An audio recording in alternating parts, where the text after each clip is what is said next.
শুভলক্ষ্মী বাড়ির সকলকে নিয়ে কলকাতায় ফিরে এলে কলকাতার লোকেরা শুভলক্ষ্মী ও রায়বাড়ির সকলকে বরণ করে নেয়। বিস্তারিত জানতে ভিডিওটি সম্পূর্ণ দেখুন। শুভলক্ষ্মী তার বাবাকে ফোন দিয়ে রায়বাড়ির সকলে মিলে কলকাতায় ফিরে আসছে এই খবরটা জানায়। এতে করে শুভলক্ষ্মীর বাবা সহ আশেপাশের সকলে অনেক খুশি হয়ে যায়। পরদিন সকালে শুভলক্ষ্মী তার মেজো কাকিয়া ও ছোট কাকিয়াকে বুঝিয়ে কলকাতায় যাওয়ার জন্য রাজি করে নেয়। এরপর বাড়ির সকলে মিলে কলকাতায় যাওয়ার জন্য বেরিয়ে পড়লে এই খবরটা মোহনা জানতে পারে।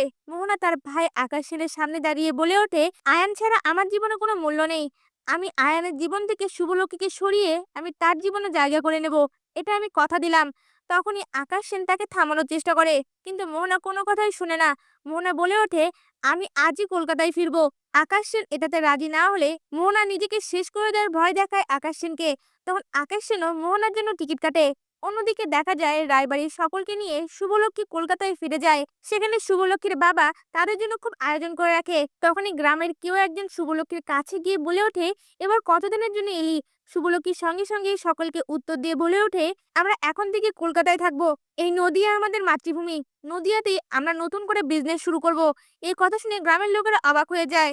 এরপর শুভলক্ষ্মী সকলকে বুঝিয়ে বলে ওঠে, আমরা এতদিন বিদেশে ছিলাম, বিদেশের জন্য অনেক উন্নতির কাজ করেছি, এবার না আমার দেশের জন্য কিছু একটা করব।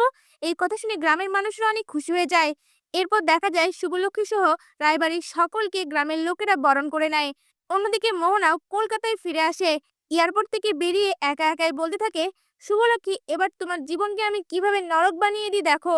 তোমাকে আমি চিরতরে সরিয়ে দিয়ে আয়ানের জীবনে জায়গা করে নেব। আর যত চেষ্টাই করো না কেন, এই কলকাতার মাটিতে আমি তোমাদের বিজনেসকে শুরু করতে দেব না। এই কথাগুলো বলে একদৃষ্টিতে তাকিয়ে থাকে। তা ভিউয়ার্স, শুভলক্ষ্মী কি পারবে তার পরিবারকে নিয়ে আবারও তাদের বিজনেসটা শুরু করতে, নাকি মোহনা আবারও তাদের জীবনে নতুন কোনো ঝড় নিয়ে আসতে চলেছে? আপনাদের কি মনে হয়? আপনাদের মতামত আমাদের কমেন্টে জানান। ধন্যবাদ।